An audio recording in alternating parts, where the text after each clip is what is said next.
చదువుకునే పిల్లలకు కూడా చెప్తున్నాను నాన్న, చదువుకొని మంచి స్థాయిలో ఉండి సమాజానికి కుటుంబానికి దీవెనకరంగా ఉండాలనే బిడ్డలారా, చిరుప్రాయం నుంచే దైవవాక్యాన్ని అధ్యయనం చేయటం నేర్చుకుంటే నాయనా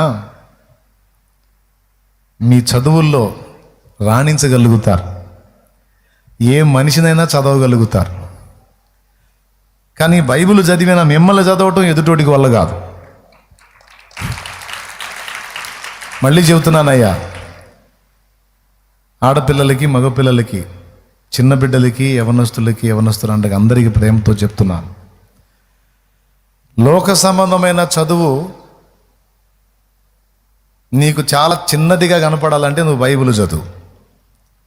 బైబిల్ చదివే వ్యక్తికి లోక సంబంధమైన చదువు అస్సలు లెక్కలో కూడా రాదు. అంత పవర్ ఉంది గ్రంథంలో, బైబిల్ గ్రంథంలో. ఎట్లుంటుంది? ఏ గ్రంథంలో లేని శక్తి బైబిల్ అంటే అది దేవుని గ్రంథము, దేవుడు ఆశీర్వదించిన గ్రంథము, దేవుని పరిశుద్ధాత్మ ఆ అక్షరాల మీద దేవుడే నిలిపిన గ్రంథము. అదంతే, దాని పవర్ అది. నేను పిచ్చిదాన్ని అని అంటున్నారు అందరూ అంటే నువ్వు గ్రంథం చదువు. నిన్ను పిచ్చిది అన్నోళ్ళందరూ పిచ్చోళ్ళు అవుతారు. నేను మళ్ళీ చెప్తున్నాను, గ్రంథము చదివే నువ్వు ఏ చదువైనా చదవగలవు, ఎవరినైనా చదవగలవు. కానీ గ్రంథము చదివే నిన్ను మాత్రం ఎదుటోళ్ళు చదవలేరు, వాళ్లకు నువ్వు అర్థం కావు. ప్రపంచ ప్రఖ్యాతిగాంచినటువంటి శాస్త్రవేత్తలలో 100 మంది శాస్త్రవేత్తలలో దాదాపు 90 మంది, ఒకవేళ ఒక 100 మంది శాస్త్రవేత్తలు ఉంటే అందులో 90 మంది మన ఊహకు కూడా అందని ఆవిష్కరణలను వాళ్ళు చేశారు. మనకు ఊహకు కూడా అందని విషయాలు వాళ్ళు కనిపెట్టి ఈరోజు మనకు అందుబాటులో తెచ్చారు. వాళ్ళందరి జీవితాలు మీరు వాళ్ళ లైఫ్ స్టోరీస్ చదవండి. వాళ్ళందరూ కూడా సండే స్కూల్ పిల్లలన్నా అయి ఉంటారు, దేవుణ్ణి తెలుసుకొని పరిశుద్ధ గ్రంథంతో పరిచయం ఉన్న వ్యక్తులన్నా అయి ఉంటారు. చిన్నప్పటి నుంచి పరిశుద్ధ గ్రంథాన్ని అవోపాసన పట్టినటువంటి బిడ్డలన్నా అయి ఉంటారు. ఈ గ్రంథంలోని పవర్ ఎలాంటిదంటే అది మానవ జ్ఞానాన్ని మించి పరసంబంధమైన జ్ఞానాన్ని కూడా తన యందు ఇముడ్చుకున్న గ్రంథమే బైబిల్ గ్రంథం.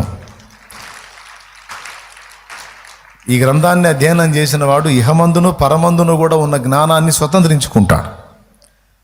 ఇంతసేపు పొగిడి చెప్తున్నాను, నా గాలి తీయకుండా ఇంటికి పోయిన తర్వాత ఈరోజు నుంచే మరి బైబిల్ గ్రంథాన్ని చదవండి.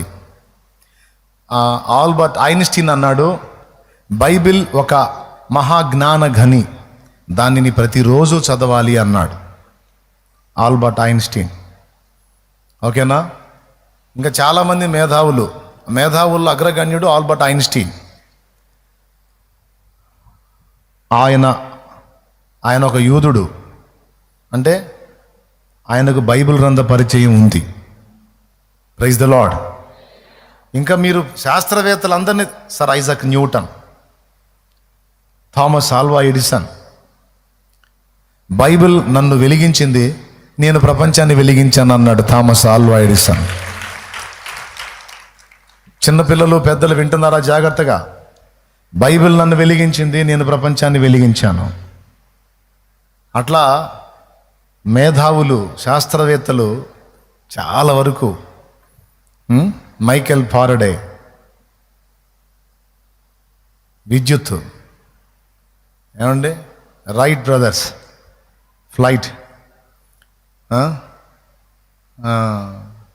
గురుత్వాకర్షణ శక్తిని గూర్చి కనుగొన్నవాడు సర్ ఐజాక్ న్యూటన్, క్రైస్తవుడు. ఆయనైతే ప్రకటన గ్రంథాన్ని గూర్చి ఒక రచన కూడా చేశాడు. ఆయన చెప్పిన లెక్క ప్రకారం 2060 కల్లా ఈ ప్రపంచ చరిత్ర ఒక కీలకమైన మలుపు తీసుకుంటుంది అని రాశాడు. అంటే ఇది 2026, సరిగ్గా ఇంకా 34 సంవత్సరాలు. నేను చెప్తున్నటువంటి విషయం కూడా అదే. యేసుక్రీస్తు 2వ రాకడ బహు సమీపంగా ఉంది. అంతా కలిపి ఒక 25 సంవత్సరాల నిడివిలోకి వచ్చింది అని చెప్తున్నాను. కొన్ని లెక్కల ప్రకారం సర్ ఐజక్ న్యూటన్, మీకు నెట్లో కొట్టినా వస్తుంది, ఆయన రాశాడు, ఒక డైరీలో రాశాడు ఆ విషయాలన్నీ. యేసుక్రీస్తు రెండవ రాకడను గూర్చి, ప్రకటన గ్రంథాన్ని గూర్చి ఇలా జరుగుతుంది అని ఈ అంచనా ప్రకారం ఆయన కొన్ని లెక్కలేసి చెప్పాడు. నేనైతే పరిశుద్ధ గ్రంథంలో ప్రకటనలో చెప్పబడిన విషయాల యొక్క నెరవేర్పును చూసి ఏవేవైతే గ్రంథం చెప్పిందో అవన్నిటినీ కూడా, అది అక్కడ వచ్చింది చూడండి, ఏవేవైతే చెప్పాడో అవన్నీ ఒకటొకటి నెరవేరుతుంటే నేను ఒక అంతరంగ నిశ్చయితకు వచ్చాను, ఒక అండర్స్టాండింగ్కి వచ్చాను.